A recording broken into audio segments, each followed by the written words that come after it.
kita mulai. Sebelumnya perkenalan, ini nama saya Sandika Sutinsi, biasa dipanggil Tika, fasilitator bantuan menyusui dan PMDA dari Sentra Lactasi Indonesia. Ini nomor telepon saya. Saya sudah menikah dengan 2 orang putra putri, kemudian tinggalnya di Tangerang, Banten. Oke, kemudian kita langsung aja. Ya, kita masuk ke MPI 1, materi pokok 2 mengenai cara kerja menyusui. Ya, tujuan pembelajarannya sama seperti yang pertama, kita memahami konsep menyusui, dan juga indikator hasil belajarnya, teman-teman dapat menjelaskan mengenai cara kerja menyusui. Oke. Di sini kita akan mempelajari mengenai 3 hal, yaitu anatomi payudara, fisiologi menyusui, dan juga perkataan pada payudara. Kenapa kita penting memahami hal ini? Karena kita akan bantu ibu menyusui, atau juga pengasuh, atau ayah ASI gitu ya. Jadi dengan mempelajari hal ini, kita dapat membantu ibu bagaimana mereka memutuskan apa yang terbaik untuk diri mereka. Kita akan masuk ke submateri pokok yang pertama, yaitu anatomi payudara. Di sini kita lihat, ini adalah gambar payudara. Kita lihat di sini, dari bagian luar itu adalah puting. Kemudian, yang bagian hitam, di sekitar puting itu adalah areola. Di sekitarnya ada panjalan Montgomery. Panjalan Montgomery ini berfungsi untuk mengeluarkan cairan minyak yang berfungsi sebagai pelumas yang membuat payudara tetap sehat, dan dia juga mengeluarkan bau yang khas sehingga dapat membantu bayi untuk mengenali ibunya. Lalu di belakang ini ada alveoli, ini ada banyak alveoli, itu adalah sel-sel memproduksi ASI. Ini ada banyak, ini bagian yang diperbesar, ini ada 3 buah di sini. Kemudian ini akan nanti hormon prolaktin mempengaruhi alveoli ini untuk memproduksi ASI. Di sekitarnya ada sel myoepitel. Sel myoepitel ini nanti dipengaruhi oleh hormon oksitosin untuk mensekresikan ASI keluar ke ductus atau saluran ASI. Di sini ada saluran ASI kecil yang nanti akan bersatu menjadi 7-10 saluran ASI yang besar atau ductus untuk keluar mengeluarkan ASI ke arah puting, dan di sekitarnya ini adalah jaringan penyangga atau lemak. Ini adalah anatomi payudara, dan di sekitar kita mungkin kita banyak sekali mendengar ibu-ibu yang berpendapat bahwa payudaranya itu terlalu kecil untuk menghasilkan cukup banyak ASI. Nah, bagaimana kita sebagai tenaga kesehatan harusnya merespon hal ini? Silahkan. Teman-teman mungkin ada yang mau kasih pendapat? Bapak Ibu? Baik, terima kasih. Ya, silahkan Bruna. Oke, terima kasih. Kalau menurut saya, payudara besar atau payudara kecil sama-sama menghasilkan ASI, asal sering-sering diisap. Terasa itu, Bu? Oke, terima kasih Bu Rina. Ya, jadi sebesar sama kecil sama-sama bisa menghasilkan ASI asal sering diisap gitu ya Bu ya. Ya. Untuk ukurannya bagaimana Ibu? Jadi sebenarnya apa sih yang membuat ukuran payudara itu berbeda? Yang kecil dan paling besar. Yang membuat ibu-ibu khawatir tuh ya, payudara yang terlalu kecil khawatir kayaknya nggak bisa ngasih banyak ASI. Kalau kita lihat dari anatomi tadi, yang membedakan adalah Jaringan lemak. Jaringan kelenjar. Membedakan besar atau kecil. Adalah jaringan lemaknya, betul ya, jaringan penyangga, jaringan lemaknya lah yang membedakan payudara itu berukuran besar atau kecil. Sedangkan jumlah kelenjar untuk produksi payudaranya, memproduksi ASI-nya itu sama di antara payudara yang besar dan maupun yang kecil. Oke, sip. Kita lanjutkan ke fisiologi menyusui. Kita masuk ke submateri pokok yang kedua, yaitu fisiologi menyusui. Di sini kita akan mempelajari mengenai hormon.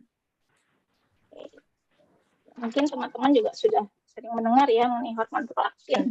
Hormon itu apa? Hormon adalah pembawa pesan kimiawi dalam darah yang membantu mengontrol dan mengatur berbagai proses dalam tubuh kita. Tahap pertama produksi ASI berada di bawah kendali hormon.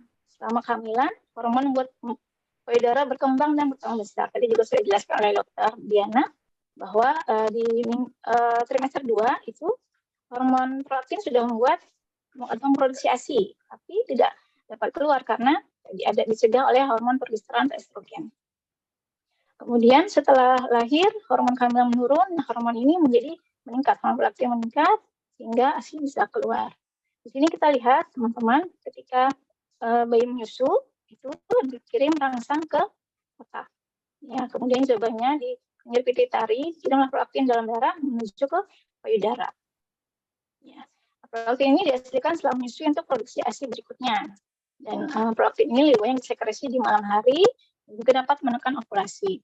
Jadi mengapa penting sekali untuk bayi untuk menghisap secara langsung. Jadi semakin banyak bayi menghisap payudara ibu, semakin banyak ASI yang diproduksi.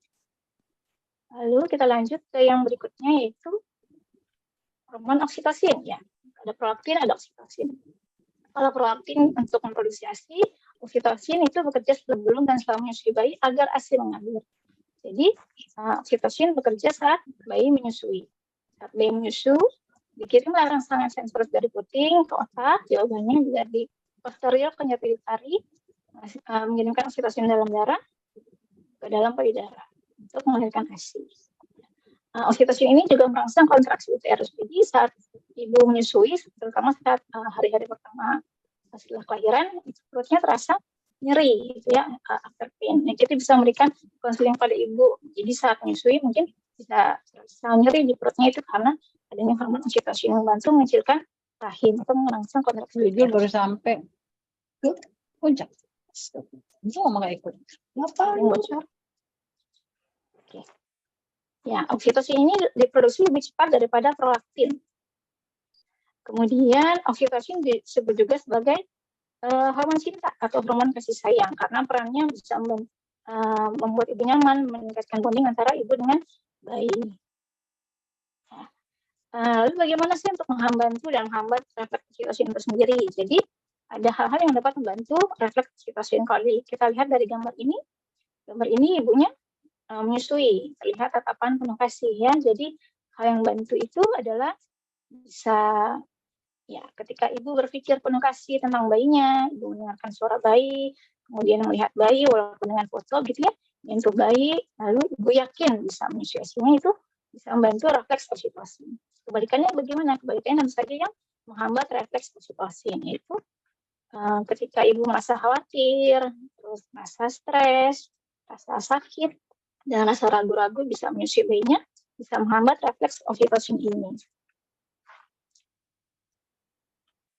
Ya, oleh karena itu penting sekali peran perasaan ibu terhadap pengaliran ASI. Walaupun ASI-nya diproduksi, tapi kalau ibu stres, ASI tidak dapat mengalir keluar, yang membuat ibu berpikir bahwa ASI-nya tidak keluar. Nah, itu bisa kita beri informasi ibu mengenai hal ini.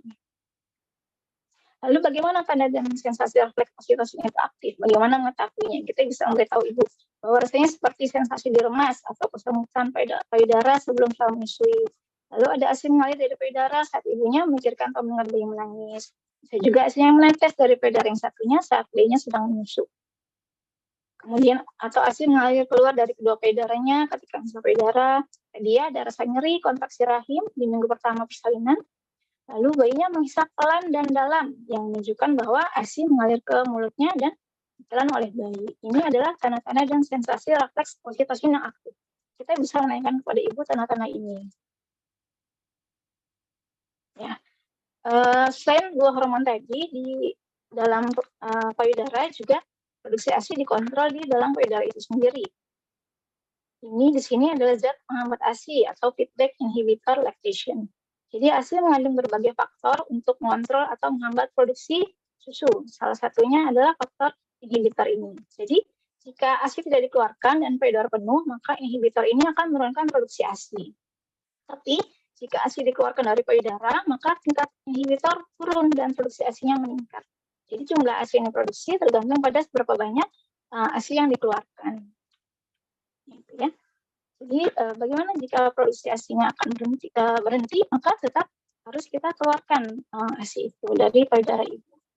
Sebenarnya pil ini bermanfaat ketika ada hal-hal tertentu, ada kasus tertentu, misalkan payudara berhenti menghasilkan ASI, sedangkan payudara satu yang terus memproduksi ASI, atau saat bayinya meninggal, ini bisa membantu payudara mencegah dari bahaya kepenuhan atau bengkak. Poin pentingnya dari pil ini adalah, jadi jika bayi berhenti menyusui dari satu payudara, maka payudaranya berhenti menghasilkan ASI.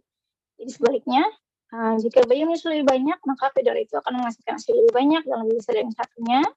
Dan agar payudara terus menghasilkan ASI, maka harus dikeluarkan. Jika tidak dapat menyusui, bisa dikeluarkan dengan cara diperah. Lalu pengendalian autokrin melalui isapan bayi terhadap produksi ASI itu penting setelah beberapa minggu pertama ketika tingkat prolaktin turun. Dan produksi ASI adalah proses supply and demand, jadi sesuai dengan permintaan. Semakin banyak bayi mehisap, maka semakin banyak juga produksi ASI. Dan untuk mengeluarkan dan transfer ASI itu sendiri secara efisien, maka bayi perlu menyusu secara efektif. Bagaimana caranya? Tentu saja kita perlu melihat dari pelekatannya.